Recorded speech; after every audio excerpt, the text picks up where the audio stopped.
बहन दोस्तों, ये वीडियो आप देखना यानी आपकी रूह कांप जाएगी। आखिर हमें मिलिट्री सर्विस पे क्यों नहीं मिली? किसका हाथ है इसके पीछे? पूर्व सैनिकों से अपील कर रहा हूं, सारे अफसर लॉबी इस केस को खारिज करने में लगी हुई थी, ताकि कल हमें एक झटका लगा था कोर्ट की तरफ से। फिर केसेस में क्या क्या हुआ मैं आपको थोड़ा बता दूं, और 1 घंटे में ही केस डिस्पोज हो गया। जिस जज महोदय ने डिस्पोज किया, पहले वो सरकारी वकील थे, और मुझे ऐसे लगा कि शायद वो मन बना के आए हुए थे कि आज केस को डिस्पोज कर देना है, कि केस को खारिज कराना है। सारे गवर्नमेंट ऑफिशियल, स्पेशली मिलिट्री अफसर लगे हुए थे कि केस किसी भी हालत में खारिज हो। आपका कभी भला नहीं करेंगे, ना होने देंगे। गवर्नमेंट को ये दबाव में ले लेते हैं, आपको पीछे खड़ा करके। यानी क्या सरकारी दबाव डाला गया? क्या जेएसयू जवान का कोई भला नहीं चाहता है? इस वीडियो में वॉइस ऑफ एक्सर्विसमैन के वीर बहादुर सिंह जी, जिनसे मेरी बात होती है, और उन्होंने सीधा सीधा कोर्ट में एक एक पहलू को चुन चुन करके रखा, और उन्होंने बताया कि जैसे ही कोर्ट शुरू हुआ, हमारी सुनवाई हुई, और जो वकील साहब थे निदेश गुप्ता जी, जिसके ऊपर बहस कर रहे थे, उन्होंने मेरिट पर सारी बातें रखी। पिन ड्रॉप साइलेंस था, यानी नई बेंच, नए जज साहब बिल्कुल आश्चर्यचकित थे, लेकिन अंदर से कुछ मन और बना के आए थे। जब हमारा पक्ष रखा गया, उसके बाद सरकारी वकील ने पक्ष रखा, तो दो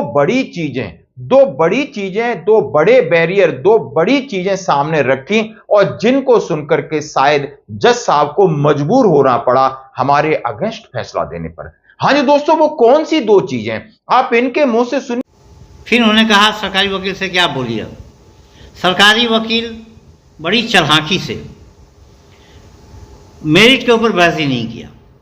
उसने इतना ही कहा कि पे कमीशन की रिपोर्ट का रिव्यू करने का कोर्ट के पास अधिकार नहीं है, और उसने Punjab and Haryana high court Chandigarh का नए खरबाल के केसेस में, सिमिलर केसेस में जो आदेश आया था, जिसमें इस चीज़ का वर्णन था कि हमारी जो इंटरवीन है वो नहीं हो सकती, उसको कोट किया और रखा भी।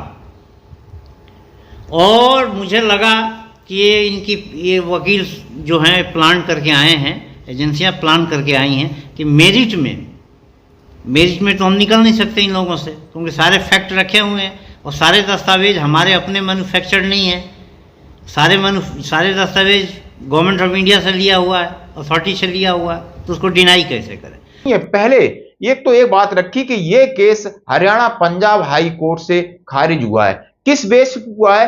कि 7th पे कमीशन की रिपोर्ट, जो एक्सपर्टीज है, उन्होंने जो रिकमेंडेशन दी है, उसमें हाई कोर्ट फेरबदल नहीं कर सकता है। यदि फेरबदल करता तो पंजाब हरियाणा का भी वो भी हाई कोर्ट था, और इसी चीज को बेस रखते हुए हमारा दिल्ली हाई कोर्ट के माननीय जज साहब ने सोचा कि सिमिलर वो भी हाई कोर्ट है, उसने इसको मेरिट पे नहीं रखा, पे कमीशन की रिपोर्ट को वरीयता दी, यानी उसके जो एक्सपर्टीज हैं उनको वो हम नहीं बदले, पंजाब हाई कोर्ट नहीं बदला, तो हम कैसे बदल सकते हैं? और इस हिसाब से केस को इन्होंने डिस्पोज ऑफ किया। लेकिन हैरानी की बात यह है, अब इन्होंने कहा है कि आगे हम क्या करेंगे, सुप्रीम कोर्ट बदलेगा, क्योंकि वो इनसे उच्च दर्जे का कोर्ट है, यानी सुप्रीम कोर्ट पे कमीशन के फैसले को बदल सकता है, हाई कोर्ट के रद्द किए हुए फैसले को बदल सकता है, उसकी पावर है। यदि आगे उन्होंने कहा है हम सुप्रीम कोर्ट का रुख करेंगे, हम एजिटेशन के साथ भी जाएंगे, हमें यदि जमीन पर संघर्ष करना पड़ा हम वो भी करेंगे।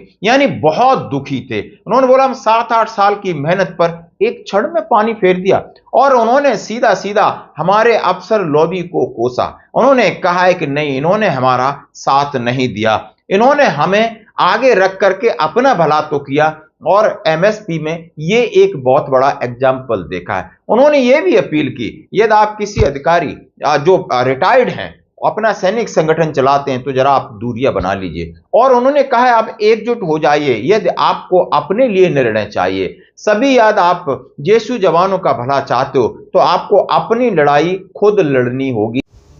तो इस तरह का वायलेशन किया। हम लोग तैयार थे मेरिट पे बहस करने के लिए। मेजर जनरल बैस के केसेस में कोर्ट ने इंटरवीन किया है, वो भी तो एक्सपर्ट बॉडी की रिपोर्ट थी। तो ये मेरिट की तरफ गए नहीं, इन्होंने रास्ता लिया कि कैसे केस को डिस्पोज करना है। वो रास्ता इनको ये मिला कि हम पे एक्सपर्ट बॉडी की रिपोर्ट का रिव्यू नहीं कर सकते, और एक हरबाल के केसेस में चंडीगढ़ का ऑर्डर है, हरबाल के केसेस में सेम डे डिसीजन हो गया था। तो आप केस की मेरिट देखो ना, आप एक ही आधार मान रहे हो कि हम रिव्यू नहीं कर सकते। क्यों नहीं रिव्यू कर सकते हो? आखिर देश की जनता कहाँ जाएगी? पे कमीशन गलत करेगा, गवर्नमेंट गलत करेगी, तो रिव्यू कहाँ होगा? कोर्ट ही तो है, यूनो तो जाएंगे नहीं हम लोग। तो इसकी लड़ाई रोड पे भी लड़ी जाएगी और कोर्ट में भी लड़ी जाएगी। और अब तैयार रहिए, सारे अफसर ऑर्गेनाइजेशन से बाहर निकलिए। अगर न्याय चाहते हो, जय हिंद, जय भारत। किसी दूसरे के भरोसे नहीं। आप इनका एक एक वीडियो, उन्होंने कहा है हम हारे नहीं हैं, हम हारे नहीं हैं, हम निराश हुए हैं, हम थोड़ा सेटबैक हैं, हमें पता चल गया कि आगे हमें और किस तैयारी से बढ़ना होगा। तो यानी उन्होंने कहा है जो भी कानूनी प्रक्रिया है माननीय सुप्रीम कोर्ट का रुख करेंगे, नीचे हम मीटिंग करेंगे, हम जाकर के ग्राउंड में जो भी है धरना करेंगे, प्रदर्शन करेंगे, ज्ञापन देंगे, दबाव बनाएंगे, क्योंकि ये मेरा हक है, हम इसको लेके रहेंगे। पूरा वीडियो देखिए। मैं वीर बहादुर सिंह जी को अप्रिशिएट करता हूं और उनकी इस मेहनत के लिए मैं बहुत बहुत बधाई देता हूं कि लगातार उन्होंने संघर्ष किया इस चीज को लेकर के। और कोई बात नहीं, निर्णय आया, एक सबक मिला। जय हिंद। मैं Veer Bahadur Singh, national coordinator voice of ex serviceman society, chairman united front of ex serviceman.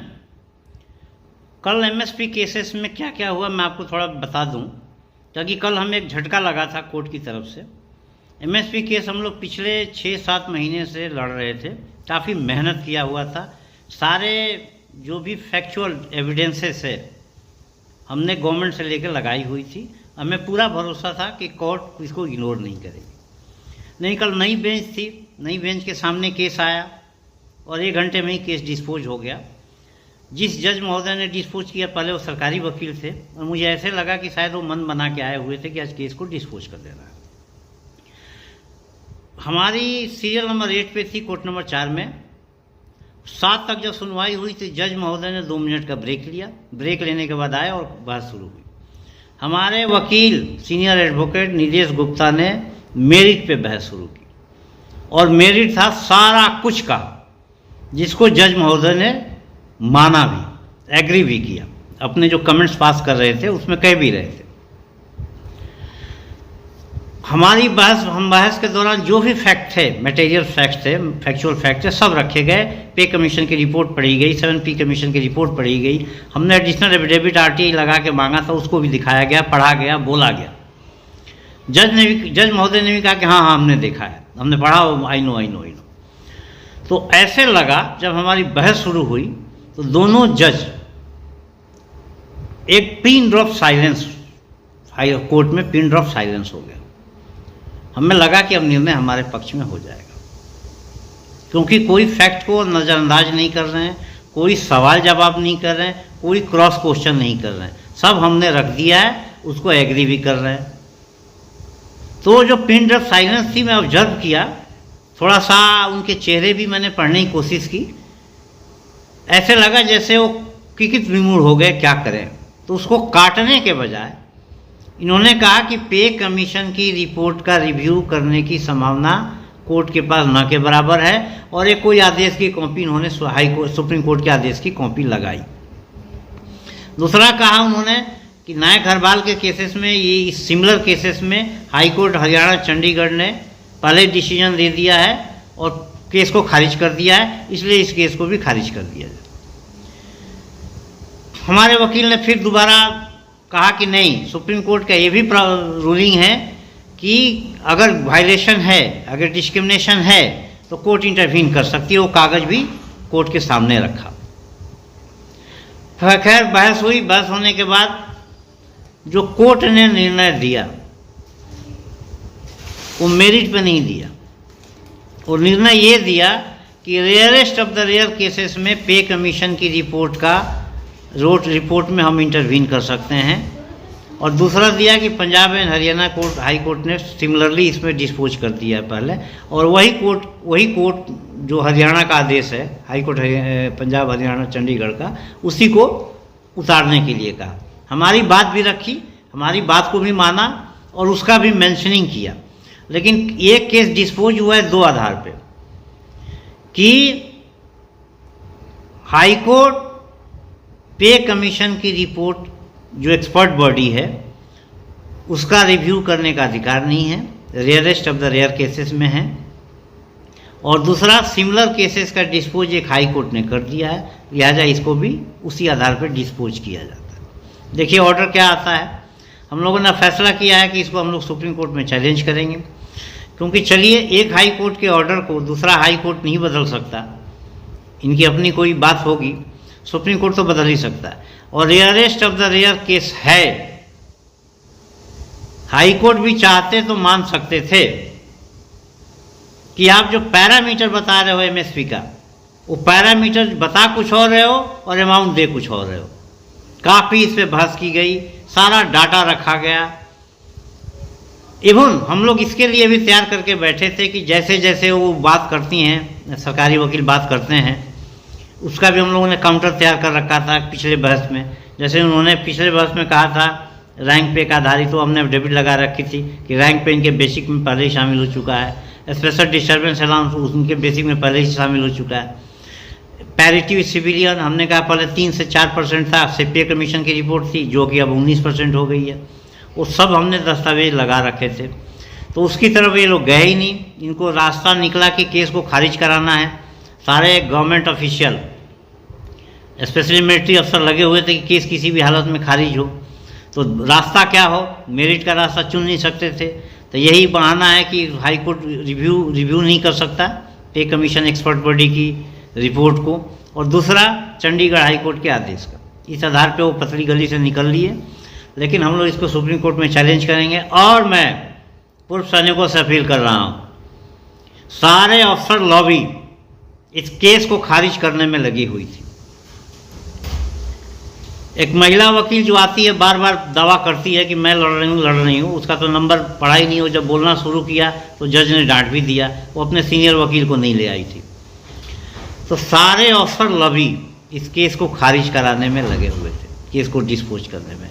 तो आप लोगों से मेरी अपील है, आप इसको कसम परेड मान लें कि जो भी अफसरों की संस्थाएं हैं देश में, उससे बाहर निकलिए।